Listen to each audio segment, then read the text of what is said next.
भगवान के 3 स्वरूपों का वर्णन इस श्लोक में है।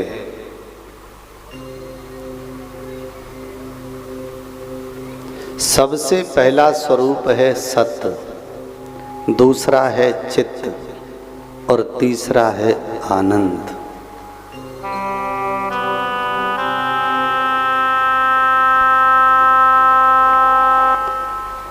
सत्य, चित्त और आनंद।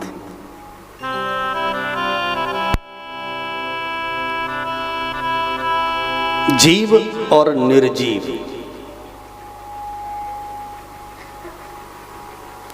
देखो विचित्र चर्चा है। भागवत विषय इतना सरल नहीं है, पर अब हमारा दुर्भाग्य है कि भागवत की कथा अब हमें सुनने नहीं मिलती। भागवत के नाम पर मनोरंजन देखने को मिलता है।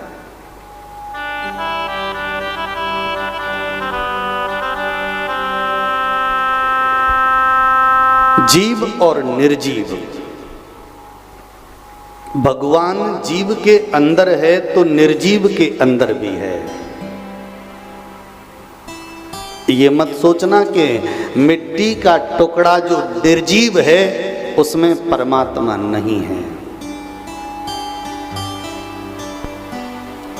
पृथ्वी के छोटे से छोटे कण के अंदर भी उसकी पराशक्ति विराजित है।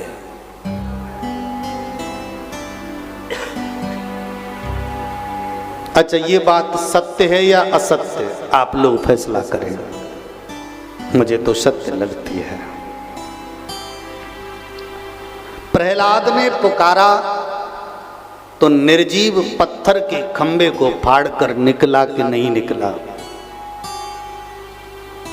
निर्जीव से निकला।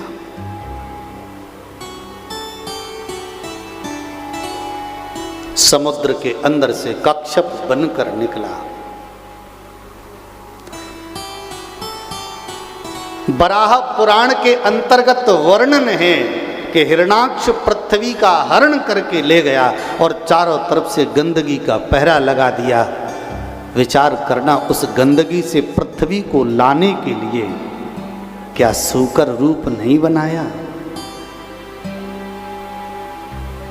वो जीव के अंदर भी है, निर्जीव के अंदर भी है।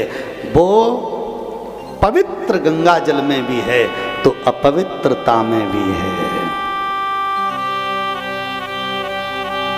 आप ये मत समझना कि कोई वस्तु अपवित्र है तो उसमें वो नहीं है। वो अगर ऐसी बात होती तो वराह नहीं बनता, राजा बन के पैदा होता। वो राजा राम भी बनकर पैदा होता है तो प्रेम का अवतार लेकर कृष्ण भी बनकर वो आता है। और भक्त भाव से जिस जिस रूप में उसे पुकारते हैं वो उस रूप में उनके पास चलकर भी आता है।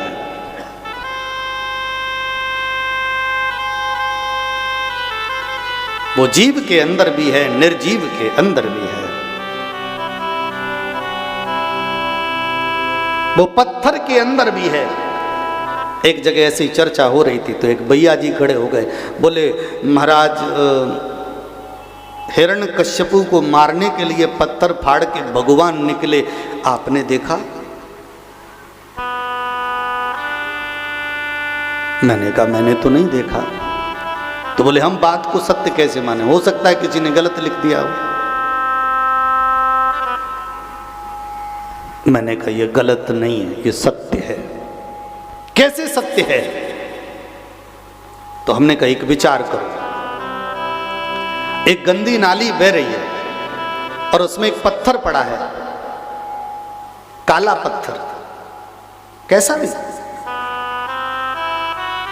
वो नाली सूख गई और उस पत्थर पर किसी की नजर पड़ी। उसने देखा रे पत्थर तो बहुत अच्छा है, और उसने उस पत्थर को उठाया, गंदगी से उठाया, धोया भी नहीं। उसने कहा इसमें तो मेरा भगवान दिखता है। उसकी सोच है। और उसने उठा के उसे पीपल की जड़ में रख दिया। आप सवेरे पीपल के पास गए तो वहां देखा रखा है, कुछ पत्थर रखा है। आपने एक लोटा पीपल पे जल चढ़ाया तो 2 बूंद उस पे भी चढ़ा दिया। छोटा सा टीका उस पे लगाया तो 1 टीका आपने उस पे लगा दिया। कोई प्रतिष्ठा नहीं हुई, कोई पूजन नहीं हुआ। पीपल की परिक्रमा की, उसकी भी परिक्रमा हो गई, प्रणाम करके घर चले आए और भगवान की कृपा से उस दिन आपका कोई काम बन गया तो सत्य बताना दिमाग में ये आएगा कि नहीं आएगा कि वो पत्थर रखा था, आज मैंने उसकी पूजा की तो मेरा काम हो गया। दूसरे दिन आप जाएंगे, सत्य बताना आप तिलक लगाएंगे कि नहीं लगाएंगे? अगरबत्ती लगाएंगे, दीपक भी लगाएंगे, अलग से लगाएंगे।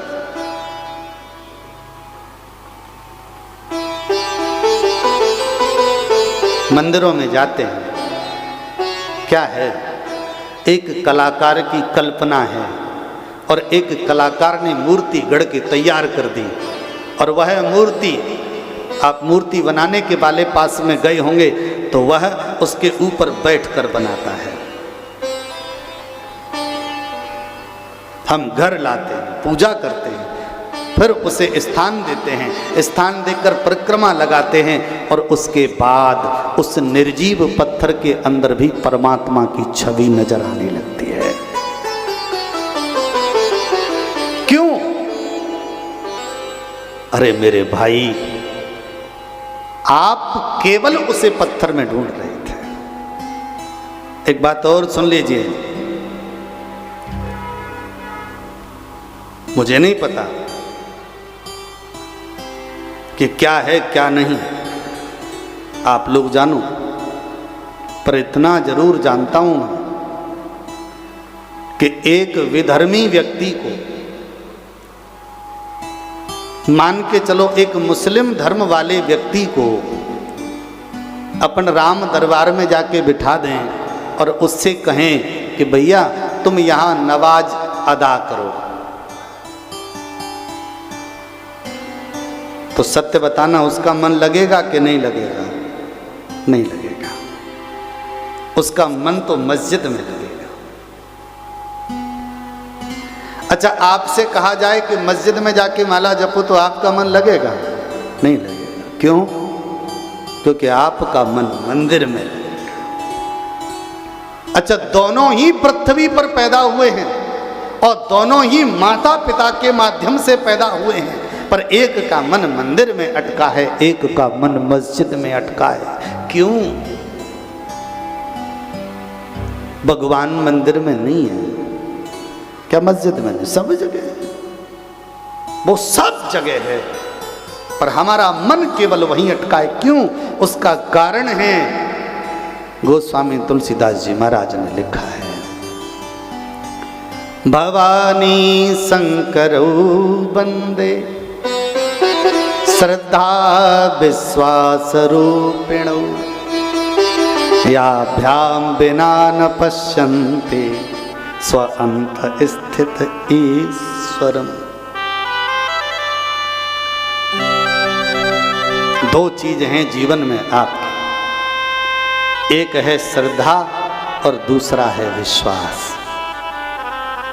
आपकी श्रद्धा मंदिर में है, आपका विश्वास मूर्ति में है, इसलिए परमात्मा मंदिर की मूर्ति में नजर आता है। और जहां आपकी श्रद्धा नहीं है, जहां आपको विश्वास नहीं है, वहां साक्षात परमात्मा बैठा हो फिर भी नजर नहीं आता। प्रेम से बोलो, परमात्मा सब जगह विराजित है, ऐसी कोई जगह नहीं है जहां पर वो नहीं हो। पृथ्वी के छोटे से छोटे कण में, अणु से बिल्कुल कण, छोटे से छोटे कण के अंतर्गी वो विराजित है। अणो ऋणीयान महेतो महीयान, छोटे से छोटे कण में विराजित है।